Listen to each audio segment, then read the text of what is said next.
കഴിയില്ല. ഞങ്ങൾക്ക് കേരളത്തിൽ കോടതിയുണ്ട്, കോടതിയിൽ ഞങ്ങൾ പോകും. ഞങ്ങൾക്ക് ഈ മന്ത്രിമാരോടും ബസ്സിൽ സഞ്ചരിച്ച മുഖ്യമന്ത്രിയോടും പറയാനുള്ളത്, ഇങ്ങനെയുള്ള കാര്യങ്ങളൊന്നും പറഞ്ഞ് കേരള പോലീസിലെ ആളുകൾ ഞങ്ങളെ വരട്ടാൻ നോക്കണ്ട. എന്തായാലും ഞങ്ങൾ പേന ഉന്തുന്നവരാണെങ്കിൽ, മാധ്യമപ്രവർത്തനം തൊഴിലായി സ്വീകരിച്ചവരാണെങ്കിൽ അവസാനം വരെ അടരാടാൻ ഞങ്ങൾ തയ്യാറാണ്. ഇതൊരു ചീഫ് എഡിറ്ററുടെ വാക്കുകളായിട്ട് കാണണ്ട. കഴിഞ്ഞ 30 കൊല്ലത്തിലധികമായി, ഏകദേശം 40 കൊല്ലത്തോളമായി കേരളത്തിലെ മാധ്യമപ്രവർത്തനം ചെയ്യുന്ന ഒരാളിന്റെ വാക്കുകളായിട്ട് നിങ്ങൾ പരിഗണിച്ചാൽ മതി. ഇത് ആദ്യ തവണയല്ല, ഇത് 2ാം തവണയാണ്. ആദ്യ തവണ നമ്മൾ പൊട്ടന്നു വെച്ചു. 2ാം തവണ വിനീത എന്ന് ഒരു സാധു പെൺകുട്ടിക്ക് ഈ നാട്ടിൽ പത്രപ്രവർത്തനം നടത്താൻ കഴിയാത്തൊരു സാഹചര്യമുണ്ടോ? ഇതെന്തോ വെള്ളരിക്ക പട്ടണോ?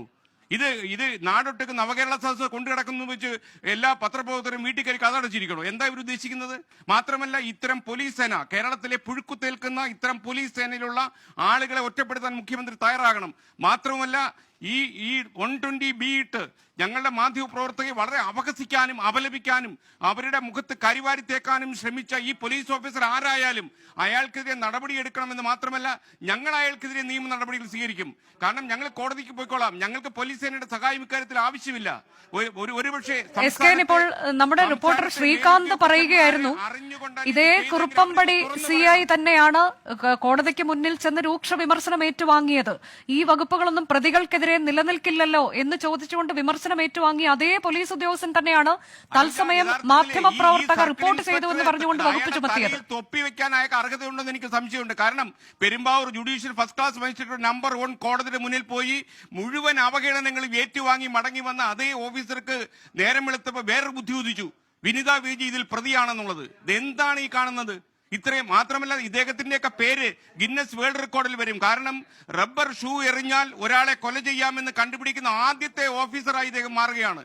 ഞങ്ങൾക്ക് യഥാർത്ഥത്തിൽ ഇക്കാര്യത്തിലുള്ള അതിശക്തമായ പ്രതിഷേധം, അതായത് ഈ ഇത്തരം ഹീനമായ നടപടികൾ സംസ്ഥാനത്തെ പോലീസ് സേനയിലെ ചില ആളുകൾ കൊണ്ടു നടക്കുന്നത് ആഭ്യന്തര വകുപ്പ് നിരുത്സാഹപ്പെടുത്തിയില്ലെങ്കിൽ മാധ്യമ സ്വാതന്ത്ര്യത്തെക്കുറിച്ച് വാനോളം പറഞ്ഞു നടക്കുന്ന നിങ്ങൾ, മാർക്സിസ്റ്റ് പാർട്ടിയും അവരുടെ കൂട്ടാളികളും ഈ കാര്യം ഗൗരവത്തിൽ അന്വേഷിച്ച് ഞങ്ങളോട് പറയണം എന്താ സംഭവിച്ചതെന്ന്.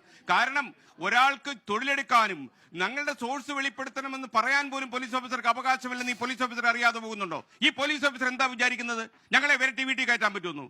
നിങ്ങൾ അറിയേണ്ട ഒരു കാര്യം ഇത്രയേ ഉള്ളൂ.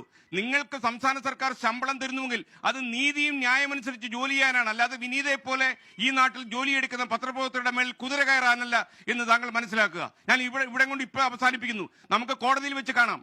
അവിടെ പറയണം, നിങ്ങൾ ഷൂ എറിഞ്ഞ KSU പ്രവർത്തകരുടെയും കോൺഗ്രസുകാരുടെയും കൂടെ മാധ്യമപ്രവർത്തകർ ഉണ്ടായിരുന്നു എന്ന് നിങ്ങൾ അവിടെ പറയൂ.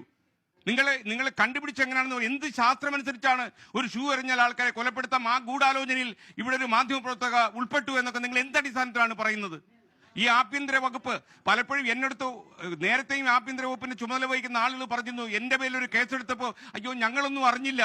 നിങ്ങൾ അറിയണം സാർ, നിങ്ങൾ അറിയണം, ഇതൊക്കെ നിങ്ങൾ അറിയണം സാർ. അല്ലെങ്കിൽ ഇതേപോലുള്ള നെറികെട്ട പോലീസ് ഓഫീസർമാർ ഈ നാടിന്റെ ചരിത്രം മാറ്റി എഴുതും. നിങ്ങൾ അറിയണം, അറിഞ്ഞേ പറ്റൂ.